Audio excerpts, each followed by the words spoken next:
Sean, some of the other coaches y'all have faced have just kind of referenced Dennis Allen pushing the right buttons with that defense. And I was just curious what you thought his role is and how they're playing right now. Listen, I think, I've known Dennis for a long time. He was on our original staff in 06. He's smart. He's detailed. He works at it. His staff, those guys have all, the thing that's most pleasing is to see the progress from week one to where we're at now. And I'm glad I have him. I'm glad we have him.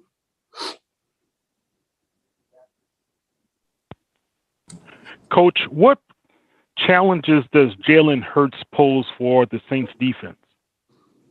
Well, look, number one, his mobility, his ability to run. There's a dual threat. There's a little bit of that unknown. He's got a really good arm. He can throw the ball down the field. And so sometimes, maybe a little bit like Taysom, there's some off-schedule plays that you don't necessarily get a chance to simulate.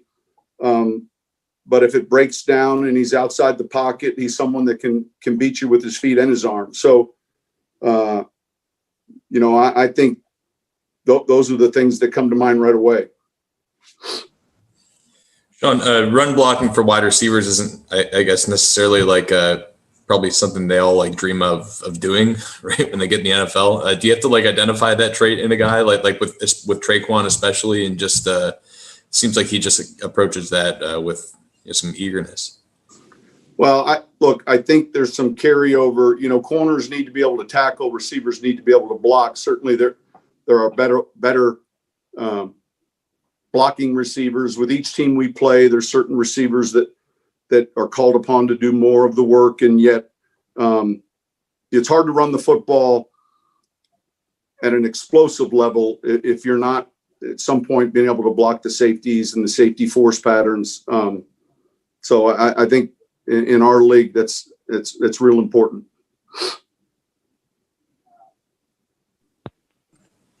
And then Teron's been back at practice. James Hurst seems like he did a pretty good job filling in. But what does Teron bring to the team when he's out there healthy playing? Yeah, look, it's good to have him back, and I'm glad we've got that flexibility because it's been maybe sometimes a tackle, sometimes a guard, and I think that you don't take that for granted, because there's been seasons where, man, you're required to chip, and I think that it's good having him back though. Sean, what kind of progress is Zach Bond making just throughout the season? He's doing well. His role in special teams has increased. Obviously, he's getting snaps in our base defensive packages. He's a good football player, and I'm glad we have him. So, a lot of it sometimes is opponent driven, how much he's on the field in defense based on our packages. And then I'm pleased with how he's playing in the kicking game. From an offensive perspective, when you're looking at a defense that can play different linebackers in base, and then they got their nickel linebackers, what challenges does that create? Challenges just trying to identify who's out there?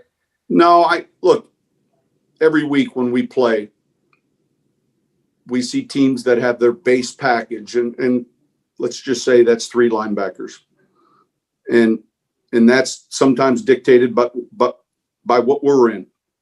And then if we get into a receiver heavy set, a lot of times we'll get a nickel, possibly even a dime defense. So when we game plan, I think you kind of understand, generally speaking, this is not always, but one linebacker comes off, and then a DB comes in, a nickel or a buffalo. So you see that on film. I think the challenges sometimes are the defenses that, we saw this in Denver, where you might get base to your 3 receiver sets. And so that presents some challenges. But I think from an ID standpoint, the quarterbacks, the offense gets used to understanding, what personnel groups are going to see their base defense, what personnel groups are going to see their nickel or dime packages. And each week there can be some nuances there. Sean, I know we talk about, what might happen to an offense if the quarterback has to, change, but are there certain nuances that become difficult for your center, for Eric, in terms of cadence or those kinds of things? Well, it's a good question. I think we try to replicate the cadence as best we can, and certainly it's not exact. So that's not just the center, that's everyone involved, closer to the ball that hears the snap. I think, I've said this before, Drew in his 15th season is uncanny relative to his ability to communicate all the specifics maybe. And I think when he's out last year with Teddy and now with Taysom, that some others have to pick up some of that, that you can't expect all the details that you got from someone as experienced as Drew. And so, your front identification, that has to all take place. But the point I'm making is, though, when you change the signal caller, there's a number of things that are different. This is y'all's third game in a row on the road. Sometimes that happens just with scheduling quirks, but how, I guess, different is that when you're trying to, just get in your rhythm of stuff, but you're on the road for 3 weeks in a row, and that's not a normal situation?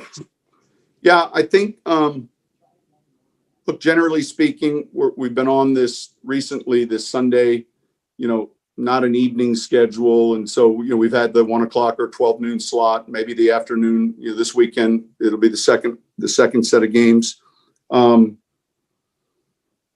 I don't mind the traveling. I think this season, uniquely different than any other, is some of the biggest road challenge is your cadence and your crowd noise and all of those other things. And we're playing in a much different environment right now. And I think, look, the visiting teams' win percentage this year is up. And I think that plays a part in it, because you're really in I don't want to say a sterile environment, but a quiet environment that's not challenging from a noise perspective. But as far as traveling, I think when the schedule comes out, we don't look at it like 3 away games. We might look at it like, all right, Philly in December, what's the weather going to be like? And while we're on that topic, I think we're going to get, fairly decent weather this time of the year.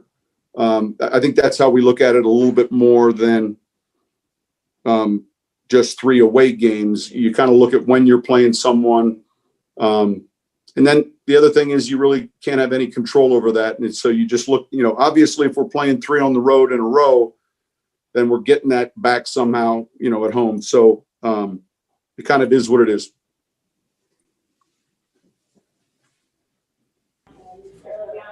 All right. Thank you, guys.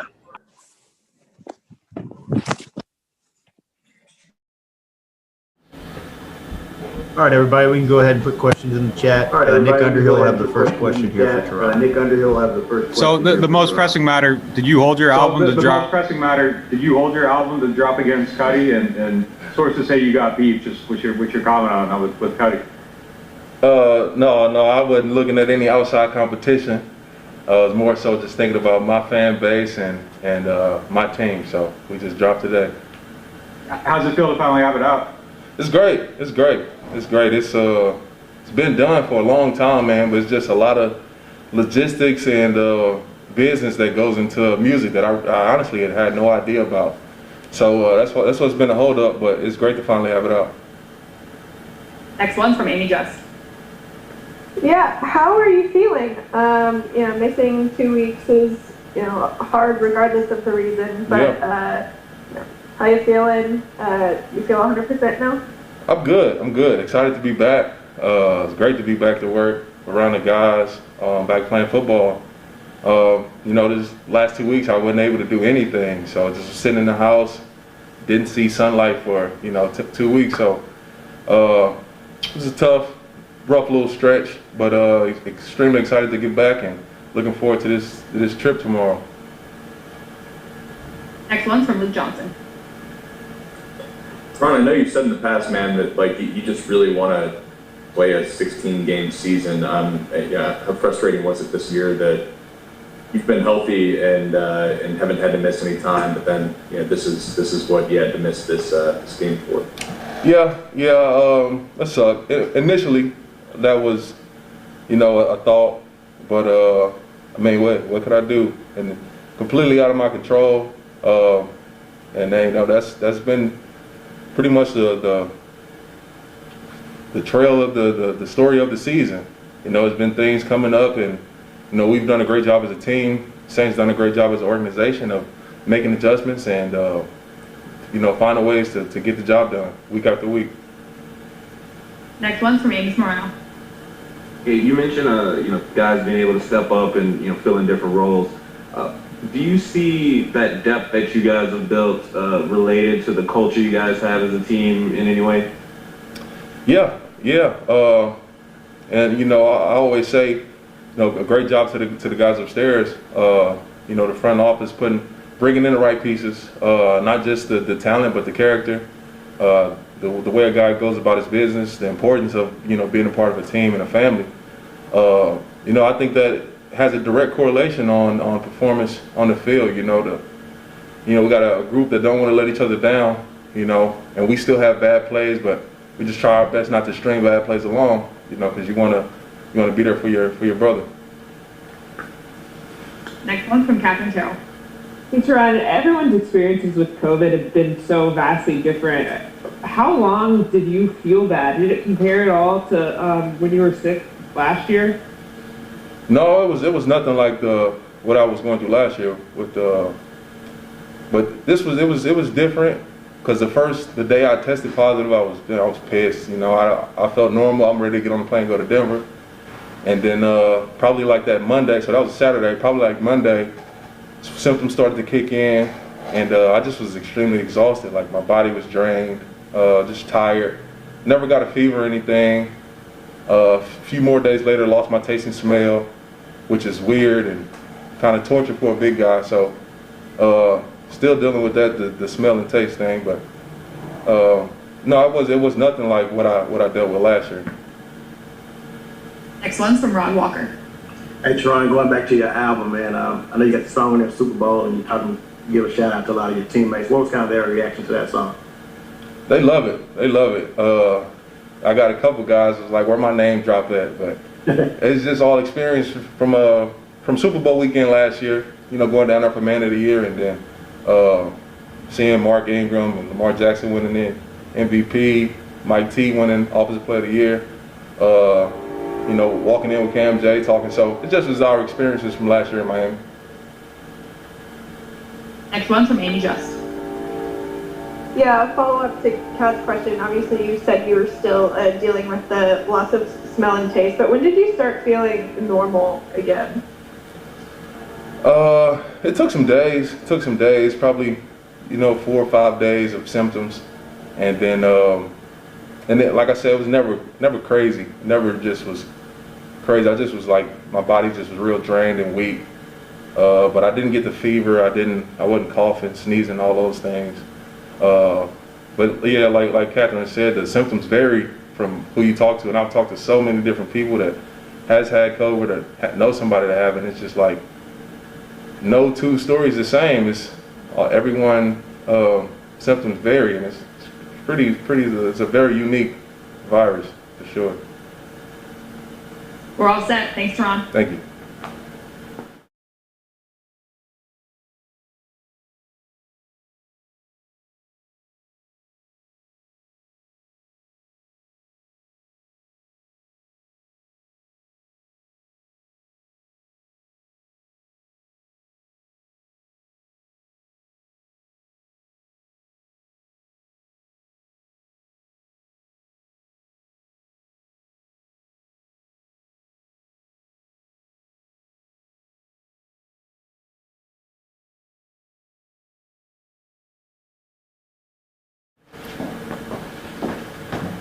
All right, we can go ahead and put questions in the chat for Tre'Quan.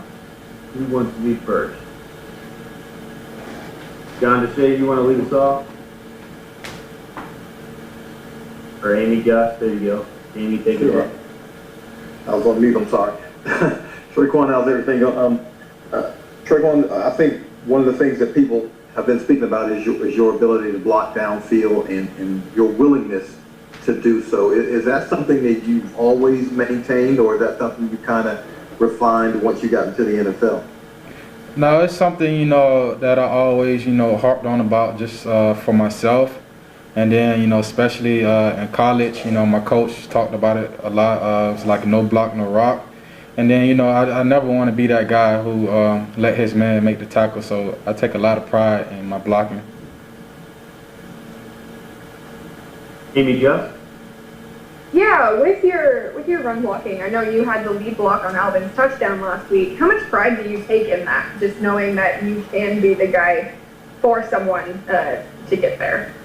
It definitely means a lot to me, you know, knowing that, you know, my single effort helped, you know, one of my teammates score a touchdown, help one of my teammates get a critical first down. Like it definitely means a lot, and it kind of feel like I'm making a touchdown, you know. If I'm doing my part, and it's very critical that I make this block to help, you know, a game-changing play, make a big impact play. It's kind of like I'm doing, like I have the ball without having the ball, if you know what I mean. Nick Underhill? It looks like Taysom throws with a ton of velocity. Is there a big difference between catching a pass from him and catching a pass from Drew? And is there an adjustment there, just as far as, you know, just how quickly the ball's coming in? No, not really an adjustment, but yeah, it's definitely, you know, more zip on Taysom ball, but no adjustment coming from a receiver. You know, you just gotta catch it at anything they throw at you, no matter, you know, how it comes. But it's definitely a little more zip, but not a big difference. Yeah. Yeah, speaking of Taysom, you caught his first career touchdown pass. You caught some record-breaking ones from Drew too, but what was that experience like, just being the first for Taysom? Honestly, it was kind of the same experience for me when I caught Drew record breaker. I had no clue at all. Like I been thought Taysom threw his first touchdown. So when I caught the ball, I just dropped it, you know, because I didn't know it was his first touchdown. So I dropped it. I didn't find out until after the game. One of the trainers, they was like, "Dang, Tre'Quan, like you just, you know, you keep making history." Like I was like, "What you talking about?" It was like that was Taysom's first touchdown. And then he walked by. I said, "Taysom, that was your first touchdown?" He's like, "Yeah." I said, "Oh man, I'm sorry, I didn't know, man. I don't know what I did with your ball. I thought, did you get your ball? Like I dropped it. I don't know what happened to it." He was like, "Yeah, he got it." So I had no clue. I was just playing the game, and just so happened like I was in the right spot at the right time. John DeShager? Well, I guess this is to play off that question now, Tre'Quan. Are you going to be a little bit more cognizant of that kind of thing, because you caught Drew's the yard breaking pass. Now you've caught Taysom's first. You've been on the other end of some pretty big touchdown throws from Drew. Are you going to kind of try to start paying attention to that kind of thing? I think I should, but sad to say, if I do pay attention, it might not happen. So, but so far I'm 2 for 2 for not knowing. So maybe if something else come up, I'll be 3 for 3 not knowing. So I'm better off not knowing, honestly. Anything else for Tre'Quan, or are we all set? I think we're good, Tre'Quan. Appreciate your time, man. All right, appreciate you guys. Have a good one. Hey.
Hey, Kwon.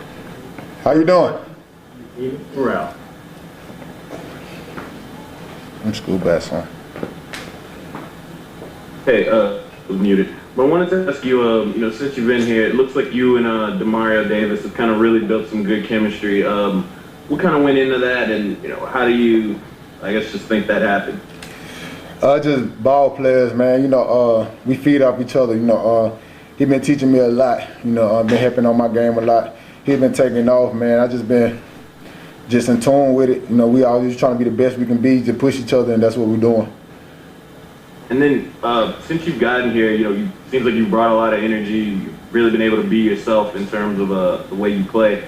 Was that kind of a challenge, coming into a new team, getting adjusted to a new scheme, or was that an easier thing for you? I mean, I'm going to be myself regardless. I ain't going to never change for nobody. So I guess that's why they brought me here, just to be myself, have the energy that I have, go out there and play, make big plays, and that's what we've been doing, man. We're just trying to do that and turn it up a little bit more. Amy, Jeff? Yeah, speaking of being yourself, one of your favorite words to use is legendary. I'm just curious where that came from and how you approach life with that legendary mindset. Just legendary is a big word for me that I've been just been going on with, just my mindset, how I go about things, what I want to be in life. I just use that word just to keep me focused. Don't think about being average, just think about being legendary. That's what I like to do, just to push people, just keep their mind right. Once people understand that, just like I had to, I don't settle for less. So I just want more. So that's my mind, that's my goal, that's what I try to do. When did that start for you with using legendary specifically? I started like 2 years ago. Well, last year. I was using great at first, then I started using legendary when I went to San Fran. It changed up. Just try to be a better person, just to use a better word. And legendary was one of the words, and I've just been stepping on that since. Luke Johnson?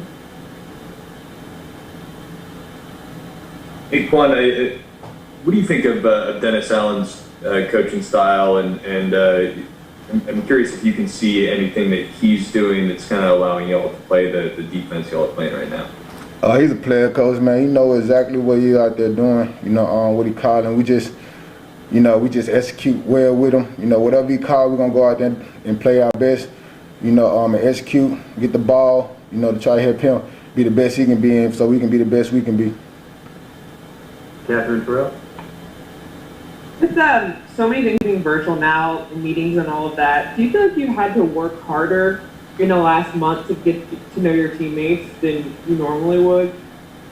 To know my teammates? No. Because you don't have meetings in person and things like that, and that's just so weird, Yeah, just being in the building every day, I get closer every day to my teammates. It's a big thing, to know your teammates, how they play, know their background and everything else. So just try to get adjusted with everybody. I'm still coming along, still learning everybody's names and everything like that. But that's a process I'm gonna have to just to get through. In a way, has that made this schedule where y'all have 3 straight road games kind of help because you have been able to spend more time with them on the plane and on the road than maybe you would at home? I guess that's the players here are already, they legendary guys. They've been helping me with everything I need to get help with. Everybody here is close together, like a family, and that's what I like about it. And last question for Amy Just. Yeah, your partner in crime with Demario, you've only been here for a little bit, but he was named the team's man of the year yesterday. What have you seen in the few weeks that you've been here where he embodies that? Man, he's just a legendary guy all around.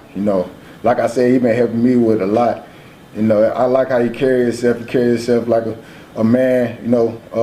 You see, he got the award. Like, we got to keep pushing to get him that award. He deserves it. So I wish nothing but the best for him, man. He gonna keep striving and being the best he can be. All right, Kwon, we're all set. Thanks so much, man. Y'all have a legendary day.